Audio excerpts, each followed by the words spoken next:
Is Giulia a draw? Did she deliver on NXT? Well, guys, it is about time to see. Welcome back to Fog Wrestling. We're going to look at the NXT numbers, we're going to look at the NXT quarters, and we're going to see if all the Giulia hype was deserved. Now, for this video, I'm just going to break down the entire rating and the quarter-by-quarter rating in the same vid. Going forward, when NXT debuts on CW, I'll go back to doing two separate videos, but for now, NXT is a show that we're not really watching every single week, so therefore, I do find it hard to justify making two separate rating vids. So, you know, it's a 2-for-1 special. Be happy. I'm going to combine the rating and the quarters in the same vid. So, let's get straight into it here. No point beating around the bush here. NXT this week did 628,000 views, and this is actually down 3,000 on last week. Last week did 631,000. Now, 3,000 isn't a big enough number to justify one full percentage. So technically, it is down 0%. It's down, but it's not down enough to be a full 1%. So it's still down, but not really down, if that makes any sense. Plus, you've got to factor in NXT did go head-to-head with the US presidential debate. And obviously, that was massive. That had more than 60 million viewers watching the debate. So you factor that in, I think you would expect NXT's numbers to be down.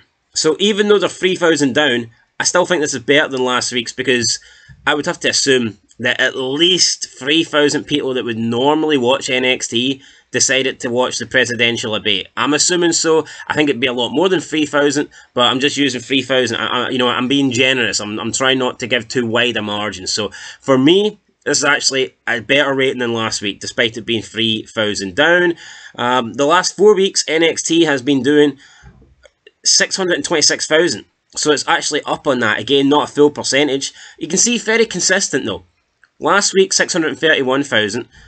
The last 4 weeks trailing is 626,000. Then this week was 628,000. So NXT is not really fluctuating up and down much. It's kind of just staying at the same. However, the key demo this week was 0.19, last week was 0.17. So the key demo is actually up 12%, despite the presidential debate being on.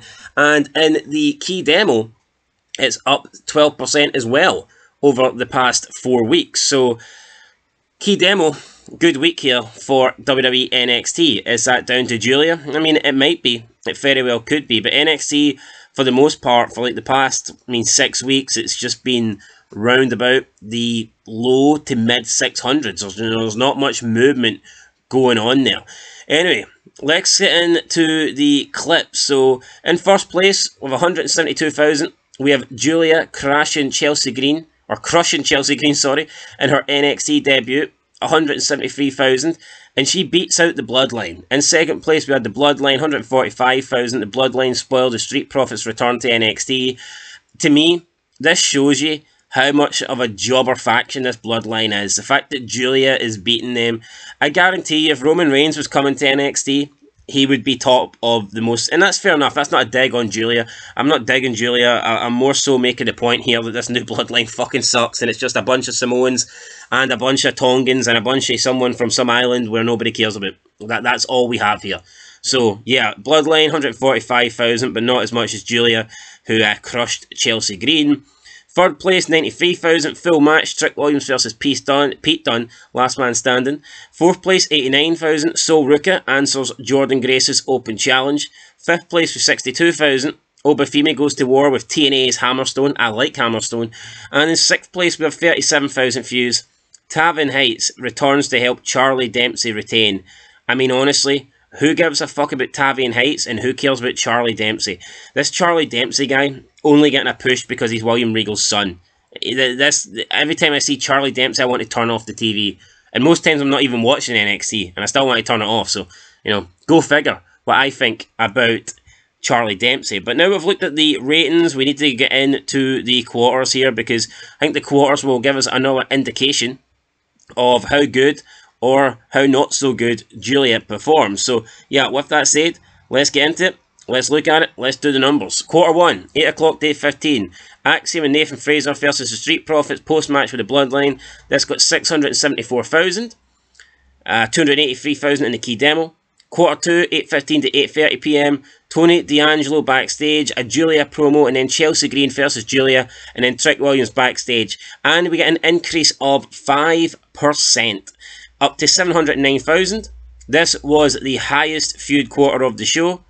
And in the key demo, it got 283,000 views. So here, congratulations to Giulia. She is in the highest feud clip. She had the highest feud quarter in the ratings. But this is just her debut. Let's see if this continues. Let's see if people continue to show an interest, or whether after a couple of weeks and we see a few matches, whether the interest dies down. It'll be interesting to see. But congratulations so far, because you know she's got an increase there. I mean, she's done better numbers than the Bloodline. And I know I bashed the Bloodline, but it's still got the Bloodline name. So, you know, respect where it is due. Quarter 3, 8:30 to 8:45. Jordan Grace promo. We've got Alexa King video. Fatal Influence. Lola Face. Kalani Jordan backstage. And then Charlie Dempsey versus Javon Evans. This went down 3% in viewership to 686,000. Also went down 4% in key demo. Quarter 4, 8:45 to 9 p.m. Charlie Dempsey versus Siobhan Evans continued. Post-match, we know Quarter Catch Crew. Cedric Alexander, Wendy Chu and Rosemary had a video. Again, down 1% again. Key demo moved up 1%. Quarter 5, 9 o'clock to 9:15. We got an Ethan Page backstage promo. Hammerstone versus Obafemi. Hank and Tank, Robert Stone, Stevie Turner and Chase U backstage. This went down 13%, down to 594,000. And it lost 6% in the quarter. So that's a really, really poor. And I'm beginning to think maybe this is this when the presidential debate started? It might be. I think it might be, because I'm pretty sure the show came on at 1, but then the debate didn't start to 2. So I'm not... Either way, it's a big drop-off, 13%. And I mean, we could blame Hammerstone because he's a guy for TNA that nobody knows, but this could also be the start of the debate. I'm not quite sure if the debate started at quarter 1, at 8 o'clock, or whether it started at 9 o'clock. I think it might have been 9 o'clock. I watched the debate, so I should remember, but I don't. Anyway, apologies. I'm going to assume the debate started at quarter 5. Maybe that, or just the people in quarter 5 fucking suck. Who knows? Going into quarter 6, so 9:15 to 9:30. Lash Legends, Jakara Jackson, Ren Sinclair, Lola Face, Kalani Jordan, Jada Parker backstage. Got Duke Hudson versus Ridge Holland. And we've got Pete Dunne backstage promo. This lost 6%, down to 561,000. Quarter 7, 9:30 to 9:45 p.m. A Wesley live promo. Jordan Grace versus Sol Ruka. Got a post-match with Wendy Chu, Rosemary, Lyra Valkyria, Tatum Paxley backstage angle. This went up 4%. So, yeah, I'm not sure why. Maybe people have got some sort of fetish for Jordan Grace. I don't. Anyway, quarter 8, 9:45 to 10 p.m. We've got Julia and Roxanne Perez and Ava backstage. Sean Spears and Brooks Jensen backstage. Ashanti Adonis, Eddie Fort backstage. Pete Dunne versus Trick Williams. This lost 5%. Which sucks. And then in the overrun, which went from 10 to 10:08, we had the continuation of Pete Dunne and Trick Williams. Post-match with Ethan Page, Ava, Robert Stone and Stevie Turner in a backstage angle. You know, I actually need to watch any. I don't have a clue what is going on with Ava, Robert Stone and Stevie Turner. I'm assuming that Ava has got assistants in both Robert Stone and Stevie Turner because she fucking sucks. And she's just not a good GM. And they're doing the talking for her. I'm assuming that's the case. Anyway, the Overrun went up 8%, so congratulations.